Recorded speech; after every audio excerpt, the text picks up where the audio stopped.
It's now my pleasure to ask Sabrina Lucia Renna to come forward and deliver the valedictory address.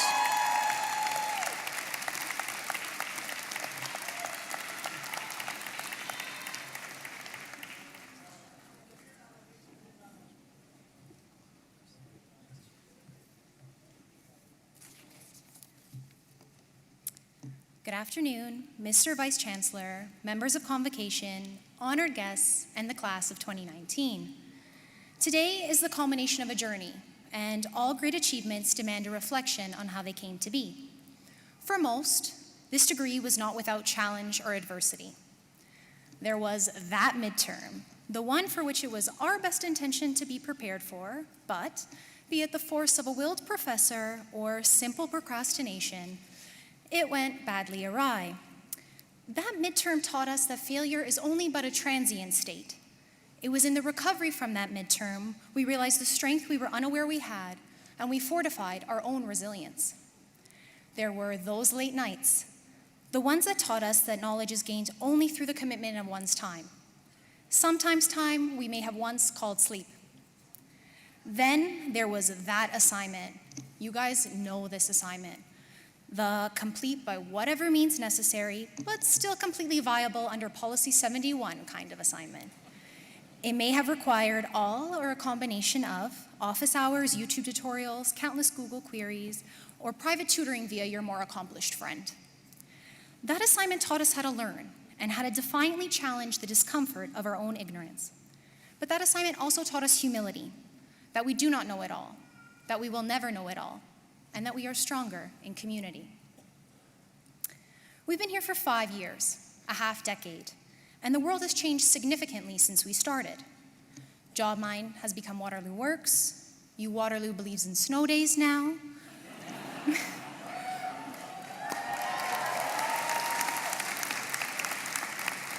Ford became premier, Trump became president, truth still stranger than fiction. But this rapidly changing world perhaps also implies that engineers should begin to rethink their role in society, and as a profession, adapt to operating under even greater uncertainty. So, what could tomorrow look like? Well, increased computing power and rapid technological advancement, some of which will be the work of our own hands, will continue to require an ongoing commitment to learning new systems. But it will also require engineers that are capable of meaningfully educating and training their workplaces. Climate change will require updating our heuristics, push us for further innovation, but more pressingly require efficient interdisciplinary collaboration between engineers and non-engineers alike. In response to the increasingly volatile political landscape, if it is our wish to see a resurrection of evidence-based policy, we are obligated to step up as leaders and, however awkward, advocate for our work in arenas where engineers are not traditionally stakeholders. Guys, the fact of the matter is the institutional stagnation that yesterday frustrated you and the headlines that you read yesterday that disappointed you are our problems from this moment onward. This engineering degree has afforded us great societal privilege, but it also calls us to serve perhaps an even greater societal responsibility. You might be thinking to yourself, what's going on right now? How did this speech escalate so quickly? I make spreadsheets, I run models, design components, build robots. What is this woman talking about? Well, she's trying to talk about a future where engineers in every discipline must be politically literate, capable of negotiating, strong communicators, empathetic listeners, and keenly interested in shaping the environments in which they work and the society in which they live. If we weren't already, I believe that the class of 2019, armed with the resilience, diligence, and humility forged in this very undergraduate journey, can truly redefine the traditional engineering role. This doesn't apply to me, an engineer of yesterday might think. But as we're talking about the engineers of tomorrow, I, as one of them, would like to draw your attention to the fact that I personally never reintroduced myself. I want it to be easy for you to pretend that I never existed. Pretend that we never met today.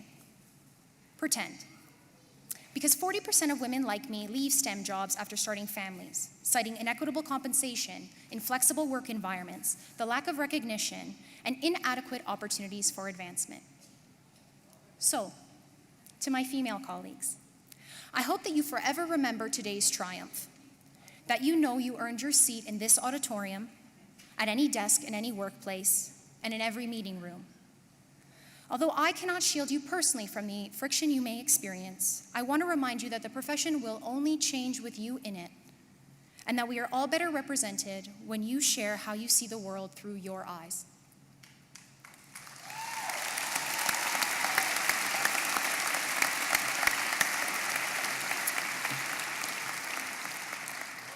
To my male colleagues, I hope that you will go on to be leaders of empathetic and inclusive workplaces alongside your female contemporaries.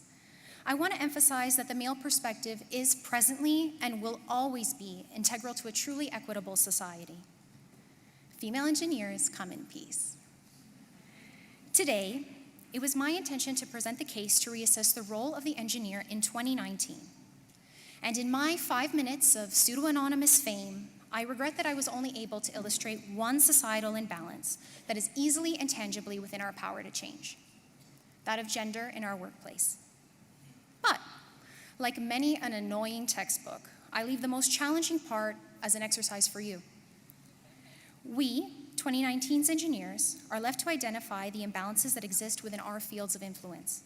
As we go on into our professional lives, performing robust technical analysis mindfully, with discerning consideration for exactly those who may be disadvantaged by it. In closing, it was my honest privilege to address you today. I graciously want to thank all the people in our lives whose support has made this achievement possible. Best of luck to all on your next adventure. Congratulations to you, the class of 2019.